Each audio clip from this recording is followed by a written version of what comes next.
Dear students, welcome to C S crux. हम बात कर रहे हैं पाइथन प्रोग्रामिंग लैंग्वेज में अपने पहले प्रोग्राम पर।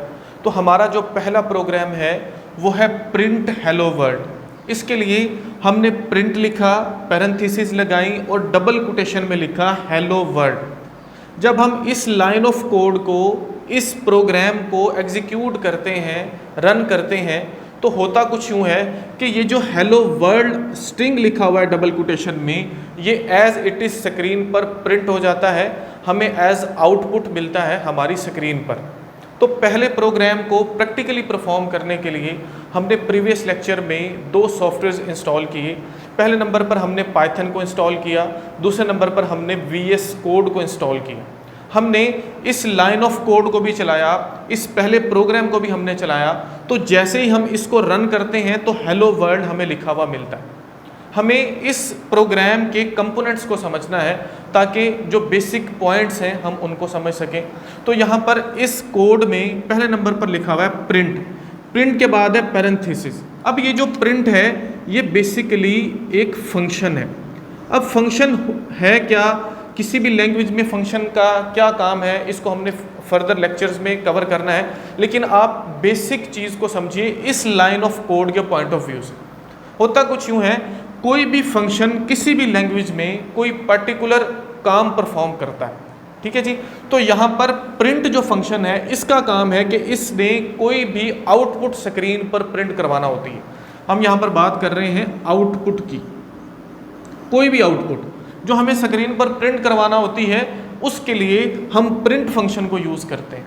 उसके बाद होता कुछ यूँ है कि हम पैरेंथेसिस को लगाते हैं और डबल कोटेशन में कोई भी स्ट्रिंग, कोई भी लाइन लिखी हुई हो वो हमें एज इट इज़ प्रिंट होकर, आउटपुट होकर मिलती है। अब इस लाइन ऑफ कोड, ये जहाँ पर हम जिन चीज़ों को हम आउटपुट करवा रहे हैं इनमें वेरिएशंस करके भी हम देखेंगे, प्रैक्टिकली भी इस लेक्चर में हम उसको परफॉर्म करके देखेंगे। फॉर एग्जांपल हेलो वर्ल्ड की बजाय मैं कुछ और लिखता हूँ। मैं पहले भी बता चुका हूँ कि हेलो वर्ल्ड इसलिए लिखते हैं क्योंकि ये एक आम सी बात हो चुकी है, या आप बोल सकते हो ये एक जो है ना रिवाज बन चुका है कि जब भी कोई न्यू लैंग्वेज हम स्टार्ट करते हैं तो हम पहला जो प्रोग्राम लिखते हैं वो हेलो वर्ल्ड लिखते हैं। तो हम इसकी बजाय अगर कुछ और भी यहाँ पर लिखते हैं, फॉर एग्जांपल मैं यहाँ पर डबल कोटेशंस में लिखता हूँ माई नेम इज़ माजिद, और डबल कोटेशंस को मैं क्लोज करता हूँ, पैरेंथेसिस लगाता हूँ प्रिंट फंक्शन की। प्रिंट लिखने के बाद, इसके बाद आप एज्यूम कीजिए कि ये वाली लाइन लिखी हुई है, तो होगा कुछ यूँ कि डबल कोटेशन में जो भी लिखा हुआ है वो हमें यहाँ पर एज आउटपुट मिलता है हमारी स्क्रीन पर जब हम इस कोड को रन करते हैं, एग्जीक्यूट करते हैं। या अगर मैं इस तरह से लिखूँ डबल कोटेशंस में, कुछ इस तरह से लिखूँ माई एज इज़ 30, तो क्या होगा, ये वाली लाइन प्रिंट हो जाएगी। अगर मुझे किसी नंबर को प्रिंट करवाना है, अब इस बात को समझिएगा, जो एक और पॉइंट है, अगर मुझे किसी नंबर को प्रिंट करवाना है, फॉर एग्जांपल मैं इस तरह से लिखता हूँ डबल कोटेशन 30, तो डबल कोटेशन में जो भी कुछ लिखा हुआ है उसको ये नंबर नहीं समझेगा बल्कि ये कोई स्ट्रिंग समझेगा, तो हमें आउटपुट में 30 प्रिंट होकर मिलेगा। फॉर एग्जाम्पल मैं ऐसे लिखता हूँ प्रिंट के बाद 30 + 20, तो क्या इसका आउटपुट हमें मिलेगा, प्रिंट, यहाँ पर प्रिंट लगा हुआ है, इस बात को आपने याद रखना है जी।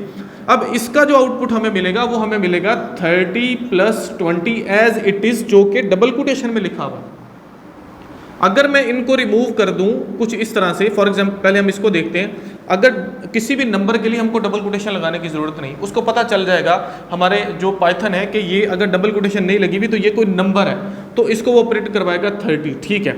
अब डबल कोटेशन हमने नहीं लगाई, 30 + 20 अगर हम करेंगे तो इसका जो आउटपुट हमें मिलेगा वो मिलेगा 50। तो इस बात को भी आपने याद रखना है। प्रैक्टिकली भी हम इन सभी वेरिएशंस को परफॉर्म करेंगे ताकि प्रिंट जो फंक्शन है उसके अगेंस्ट जो हमें आउटपुट लेना होती है, नंबर ऑफ़ वेज है, नंबर ऑफ़ वेरिएशंस है, हम उनको समझ सकें।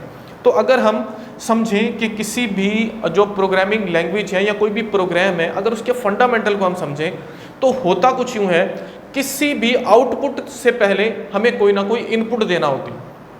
हम सिस्टम को कोई इनपुट देते हैं, वो इनपुट को लेता है, उसको प्रोसेस करता है और हमें आउटपुट प्रोवाइड करता है। इसकी एक दो एग्जांपल अगर हम देखें, अगर मेरे पास कोई सिस्टम है, मैंने कैलकुलेटर ओपन किया हुआ है, मैं वहाँ पर लिखता हूँ यही वर्ड्स 30 + 20, तो मैंने उसको दी इनपुट। जैसे ही मैं इनपुट देता हूँ, इनपुट देने के बाद वो उसको प्रोसेस करता है और 50 मुझे एज आउटपुट प्रिंट करवा कर दिखाता है।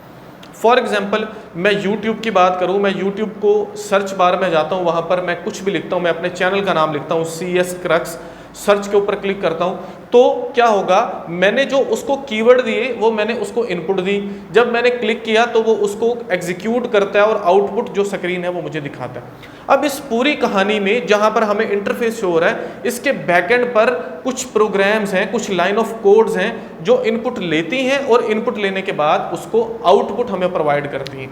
तो पहले नंबर पर इनपुट होती है, इनपुट को प्रोसेस किया जाता है, फिर प्रोसेस करने के बाद हमें क्या मिलता है जी, हमें आउटपुट मिलती है। कोई भी कोड जो है, मैं बात कर रहा हूँ कोड की या प्रोग्राम की, इनपुट लेता है और उसको आउटपुट में हमें जो है वो स्क्रीन पर दिखाता है। और किसी भी लैंग्वेज में इनपुट और आउटपुट बहुत इंपॉर्टेंट है।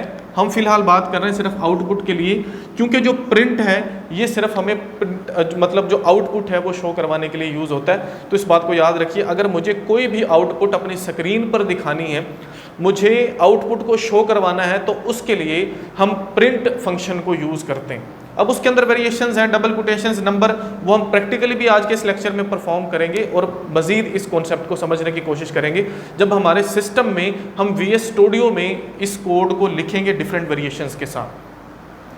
तो ये छोटा सा कॉन्सेप्ट है आउटपुट का। फर्दर नेक्स्ट वीडियोस में हम इनपुट को भी समझने की कोशिश करेंगे कि इनपुट कैसे ली जाती है, फिर किस तरह से आउटपुट ली जाती है। तो अभी फिलहाल हम बात कर रहे हैं बेसिक्स की। तो अब हम बात करते हैं करैक्टर सेट की। पाइथन लैंग्वेज में करैक्टर सेट जो है वो कौन से होते हैं। अब करैक्टर सेट को समझिए।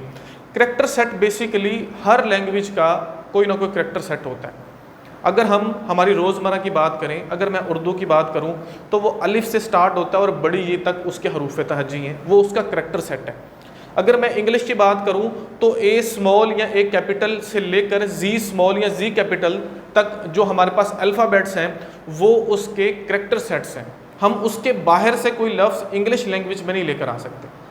अगर मैं लिखूँ इस तरह से ABC स्टार फलां फलां, तो वो इंग्लिश नहीं बनेगी, उसके अंदर हमने कुछ और चीज़ें ऐड कर दी, वो कोई इंग्लिश सेंटेंस प्रॉपर नहीं बनेगा। ये मैं चीज़ आपको समझाना चाह रहा हूँ। तो जो पाइथन है उसका भी करैक्टर सेट है। करैक्टर सेट में कौन कौन सी चीज़ें हैं? करैक्टर सेट में A से Z तक अल्फ़ाबेट्स हैं, वो कैपिटल भी हैं और स्मॉल भी हैं। 0 से लेकर 9 तक जो नंबर्स हैं ये करैक्टर सेट में है पाइथन के। इसके अलावा जो स्पेशल सिंबल्स हैं, स्टार और मतलब जो मल्टीप्लाई हो गया, माइनस हो गया, प्लस हो गया, इस तरह से ETC नंबर ऑफ जो हमारे एक कीबोर्ड के ऊपर जितने भी स्पेशल सिंबल्स हैं वो सारे के सारे इसके करैक्टर सेट में शामिल हैं। इसी तरह से जो वाइट स्पेसेस हैं जिनमें स्पेस है, एक सिंगल स्पेस हम देते हैं, इसी तरह से न्यू लाइन के लिए हमारे पास है, इस तरह से फॉर्म फीड है या जिसको आप टैब बोलते हो, ये जो वाइट स्पेसेस हैं ये भी इसके करैक्टर सेट में शामिल हैं। तो ये सारी चीज़ें इसके करैक्टर सेट में शामिल हैं। अगर इन चीज़ों से बाहर आप कोई चीज़ लेकर आओगे, फॉर एग्जाम्पल मैं आपको मिसाल देता हूँ, मैं कोई पंजाबी के वर्ड उसमें लिखना स्टार्ट कर दूँ, या मैं कुछ इस तरह से कुछ मराठी के या कुछ आप बोल सकते हो कोई बलोची के लफ्ज़ लिखना स्टार्ट कर दूँ पाइथन में, तो वो उसको एक्सेप्ट नहीं करेगा। जैसे आमतौर पर हम मैसेज लिख रहे होते हैं, टेक्स्ट मैसेज, क्या हो रहा है फलां फलां, ये जो इस तरह की लैंग्वेज है तो ये इसमें इंक्लूड या आप बोल सकते हो इसके करैक्टर सेट में नहीं है। अगर हम इनको लिखने की कोशिश करेंगे तो उससे एरर्स आएंगे। तो इस बात को मैं बेसिकली समझाना चाह रहा हूँ कि इसके करैक्टर सेट में कौन कौन सी चीज़ें हैं। तो आप इसको सिंपल ऐसा बोल सकते हो कि आपका जो एक कीबोर्ड है उसमें जो न्यूमेरिकल नंबर्स हैं, जो ABC अल्फ़ाबेट्स हैं या जितने भी स्पेशल सिंबल्स हैं, वो सारे के सारे इसके करैक्टर सेट में हैं। मोस्टली इंग्लिश लाइक वर्ड्स ही होंगे, इसी वजह से इसको इजी टू अंडरस्टैंड लैंग्वेज या इंग्लिश के ज़्यादा क्लोजर लैंग्वेज बोला जाता है। तो अब हम स्टार्ट करते हैं हमारे कुछ प्रैक्टिकल वर्क को। उसके लिए हम हमारे सिस्टम स्क्रीन पर जाते हैं और वहाँ पर जाके ये जो हमारा पहला प्रोग्राम था जहाँ पर हम प्रिंट की जो आगे डिफरेंट वेरिएशंस हैं उनको देखते हैं और देखते हैं कि हमें क्या आउटपुट मिलती है। जहाँ पर अगर हमने पूरे जो हमारे पास एक लाइन है उसको एक ही लाइन में प्रिंट करवाना है, नंबर ऑफ लाइंस में प्रिंट करवाना है, कोई नंबर है या अगर हमने किसी को प्लस करना है नंबर्स को, तो हम किस तरह से उसको प्रिंट के ज़रिए कर सकते हैं। तो चलते हैं हमारी कंप्यूटर स्क्रीन पर और हम समझते हैं इन सभी वेरिएशंस को। हम आ चुके हैं हमारे कंप्यूटर सिस्टम में और हमने विजुअल स्टूडियो कोड को ओपन कर लिया है। यहाँ पर हम आउटपुट के लिए कुछ प्रैक्टिस करेंगे। तो सबसे पहले मैं यहाँ पर प्रिंट लगाता हूँ, उसके बाद मैं पैरेंथेसिस को स्टार्ट करता हूँ डबल कोटेशन में। सबसे पहले हम फिर से लिखते हैं हेलो वर्ल्ड, तो मैंने यहाँ पर लिखा जी हेलो वर्ल्ड और इसको मैंने रन किया तो देखिए आउटपुट हमें मिलती है यहाँ पर नीचे हेलो वर्ल्ड। ये हमें हेलो वर्ल्ड की आउटपुट मिल चुकी है। इसके अलावा फॉर एग्जांपल मैं अगर यहाँ पर अपना नाम लिखना चाहता हूँ तो मैं यहाँ पर लिखता हूँ my name is Majid Ali. उसके बाद मैं इसको रन करता हूँ तो ये देखिए नीचे मुझे my name is Majid Ali वो एज आउटपुट मिलता है। तो ये जो नीचे स्क्रीन है ये आउटपुट स्क्रीन है। हम जो कुछ भी प्रिंट फंक्शन में लिखेंगे, डबल कोटेशंस में लिखेंगे, वो एज इट इज़ हमें प्रिंट होकर मिलेगा। अब एक और चीज़ हम यहाँ पर देखते हैं। फॉर एग्जाम्पल मुझे यहाँ पर मैं ये चाहता हूँ कि मैं 3 लाइन्स में अपना पूरा जो है आप बोल सकते हो इंट्रो लिखूँ। तो मैंने सबसे पहले प्रिंट में लिखा माई नेम इज़ माजिद, फिर मैं एंटर को प्रेस करता हूँ, फिर मैं लिखता हूँ प्रिंट की कमांड, प्रिंट का फंक्शन सॉरी, और इसमें डबल कोटेशन में लिखता हूँ माई एज इज़ 30।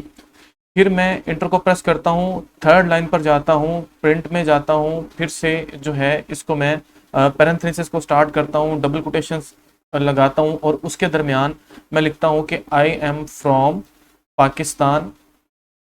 अब मैं इसको कंट्रोल प्लस एस से करता हूँ सेव और रन करता हूँ इन कमांड्स को। तो नीचे आउटपुट में मुझे ये देखिए 3 अलग अलग लाइंस में ये तीनों स्ट्रिंग्स मिलेंगी। सबसे पहली लाइन पर है my name is Majid Ali, क्योंकि मैंने प्रिंट को एक लाइन में लिखा। इसी तरह से मैंने माई एज इज़ 30 वो यहाँ पर मिल गया। आई एम फ्रॉम पाकिस्तान ये मुझे अलग अलग लाइन्स में मिला। अब अगर मैं ये चाहता हूँ कि ये तीनों मतलब 3 अलग अलग चीज़ें मैं एक ही लाइन में प्रिंट करूँ तो मुझे इसको कॉमा से सेपरेट करना पड़ेगा। इसको देख लेते हैं। मैं क्या करता हूँ जी, यहाँ से इतना टेक्स्ट मैं करता हूँ कॉपी कंट्रोल प्लस सी से। जो फर्स्ट वाला प्रिंट वाला हमारे पास फंक्शन है यहाँ पर डबल कोटेशन के बाद मैं लगाता हूँ कॉमा और फिर से डबल कोटेशन में मैं इसको पेस्ट कर देता हूँ। फिर क्या करते हैं हम, ये जो थर्ड लाइन वाला हमारे पास टेक्स्ट है आई एम फ्रॉम पाकिस्तान, इसको हम करते हैं सिलेक्ट कंट्रोल प्लस सी से करते हैं कॉपी और फिर से चले जाते हैं सबसे पहले वाले प्रिंट वाले फंक्शन में और हमने माई एज इस 30 के बाद लगाना है कॉमा, डबल कोटेशंस देनी है और उनमें कंट्रोल प्लस वी से इसको पेस्ट कर देना है। अब नीचे वाले ये जो 2 प्रिंट के फंक्शंस हैं इनको मैं ख़त्म कर देता हूँ यहाँ से और कंट्रोल प्लस एस से इसको करता हूँ सेव और अब मैं जो है रन करता हूँ इस कमांड को। तो ये देखिए नीचे ये वाली लाइन मुझे मिल रही है, ये देखिए my name is Majid, my age is 30, I am from Pakistan, ये एक ही लाइन में मुझे मिल गया। अगर मुझे डॉट लगाना था या कॉमा लगाना था तो मैं अगर इन इन्वर्टेड कॉमास के दरमियान कॉमा लगाता, ये देखिए मैं यहाँ पर लगा रहा हूँ 30 के बाद मैं यहाँ पर जो है कॉमा लगा रहा हूँ, मतलब इन्वर्टेड कॉमास के अंदर, और इसी तरह से मैं इसको फिर से रन करता हूँ। ठीक है जी, तो इसको हम यहाँ से फिर से रन कर लेते हैं। इसको मैं रन करता हूँ तो ये देखिए नीचे ये मुझे मिल रही है output, my name is Majid, उसके बाद कॉमा लगा हुआ है, my age is 30 and I am from Pakistan. जो मैं समझाना चाह रहा हूँ वो बात ये है कि अगर हमें अलग अलग यानी कि अलग लाइंस में प्रिंट करवाना है तो उसके लिए हमको प्रिंट अलग से फंक्शन जो है वो लिखना पड़ेगा। जैसे हमने फर्स्ट टाइम ये लिखा, ये देखिए 3 अलग अलग लाइंस में हमने इनको प्रिंट करवाया, 3 अलग लाइंस में हमने आउटपुट को देखा। अगर मुझे इनको एक ही लाइन में लेकर आना है तो मैं एक ही प्रिंट फंक्शन में इनको कॉमा से सेपरेट करता हूँ। कॉमा से कैसे सेपरेट करता हूँ, डबल कोटेशन के बाद मैं लगाता हूँ कॉमा, फिर डबल कोटेशन में अगला स्ट्रिंग, फिर मैं लगाता हूँ कॉमा, फिर डबल कोटेशन में अगला स्ट्रिंग मैंने डाला। अब अगर मैं कॉमा स्ट्रिंग के अंदर लिखता हूँ तो वो एज इट इज प्रिंट होता है। ये देखिए मुझे कॉमा को प्रिंट करना था तो मैंने उसको स्ट्रिंग के अंदर लिखा। ये देखिए माई नेम इज माजिद, उसके बाद आया कॉमा, माई एज इज 30, उसके बाद comma, I am from Pakistan. तो ये चीज़ें आपने अपने माइंड में रखनी है। तो अब हम क्या करते हैं, कुछ और यहाँ पर प्रिंट करवाते हैं। फॉर एग्जाम्पल यहाँ पर ऐसा हो सकता है कि हम कोई नंबर भी प्रिंट करवा सकते हैं। जैसे मैंने यहाँ पर लिखा 23, तो 23 को कोटेशन में लिखने की ज़रूरत नहीं है। अगर कोटेशन में हम नहीं लिखेंगे इसका मतलब है कि ये कोई नंबर है। ठीक है जी, तो नंबर को भी हम यहाँ पर कुछ इस तरह से रन करवा देते हैं। तो ये देखिए आ चुका है 23। अब मुझे क्या करना है, इस 23 में कुछ ऐड करना है। फॉर एग्जाम्पल मैं इसमें प्लस करता हूँ 35। अब नंबर से क्या होगा, नंबर से उसको पता चलेगा। अगर मैं डबल कोटेशन में नहीं लिखूंगा, डबल कोटेशन में लिखता हूं तो एज इट इज प्रिंट होगा। चलिए ये दोनों देख लेते हैं। मैं इन दोनों को डबल कोटेशन में लिखता हूं कुछ इस तरह से। डबल कोटेशंस मैंने डाल दी हैं जी यहाँ पर कुछ ऐसे, और अब मैं इसको रन करता हूँ। जब मैं इसको रन करता हूँ तो ये देखिए यहाँ पर मुझे मिला 23 + 35 एज इट इज, जो कि हमने यहाँ पर लिखा था। लेकिन मैं इसको सम करना चाह रहा हूँ। तो उसको कैसे पता चलेगा पाइथन को कि ये इसको सम करना चाह रहा है? उसके लिए हमको ये डबल कोटेशन रिमूव करना होगी, क्योंकि जो इंटीजर नंबर्स हैं उनको हम डबल कोटेशन में नहीं लिखते। किसी स्ट्रिंग को जब हमें लिखना होता है उसको डबल कोटेशन में लिखते हैं, जिसको हम एज इट इज प्रिंट करना चाहते हैं। जब मैंने इसको डबल कोटेशन में लिखा तो आउटपुट ये देखिए 23 + 35 आया। इट मीन्स वो इसको स्ट्रिंग समझ रहा है। अब उसको पता चल गया, मैंने डबल कोटेशन रिमूव किए, कि ये नंबर्स हैं। नंबर्स मतलब अब वो इनको सम करके बताएगा। तो अब मैं इसको जब रन करता हूं तो ये देखिए नीचे मेरे पास जो आउटपुट मिलता है वो मुझे मिलता है 58। ये कुछ बेसिक चीजें हैं आउटपुट को लेकर, ये आपको पता होने चाहिए। तो हम इसको मल्टीप्लाई भी करवा सकते हैं, हम इसको डिवाइड भी करवा सकते हैं। तो मैं यहाँ पर अब करवा देता हूँ मल्टीप्लाई, और अब हम इसको रन करते हैं तो ये देखिए 8 और 5 हमें नीचे आउटपुट मिल गया। तो ये थोड़ी सी प्रैक्टिस हमने की आउटपुट को लेकर, प्रिंट को लेकर VS कोड में। आप भी ऐसा कीजिए, आप प्रिंट फंक्शन में डिफरेंट जो है वो स्ट्रिंग्स को आउटपुट करवाइए, नंबर को जो है वो आउटपुट करवाइए, यहाँ पर प्रैक्टिकल उसका करके देखिए, ताकि आपके कॉन्सेप्ट जो है वो प्रैक्टिकली स्ट्रांग हो सके। आप ग्रेजुअली इन बेसिक से आगे आप जाओगे तो आप जो है प्रोग्रामिंग को अच्छे से कर सकोगे। ये देखने में आसान लगती हैं, लेकिन जैसे जैसे आप इसका प्रैक्टिकल करोगे आपके कॉन्सेप्ट्स बेहतर होंगे, आपकी प्रैक्टिस जो है वो आपके लॉजिक को भी इंप्रूव करेगी। तो होपफुली वीडियो आपके लिए हेल्पफुल होगी। वीडियो को लाइक और शेयर जरूर कीजिए, चैनल को सब्सक्राइब जरूर कीजिए। मिलते हैं नेक्स्ट लेक्चर में जहां हम वेरिएबल्स को कवर कर रहे होंगे। Thank you so much.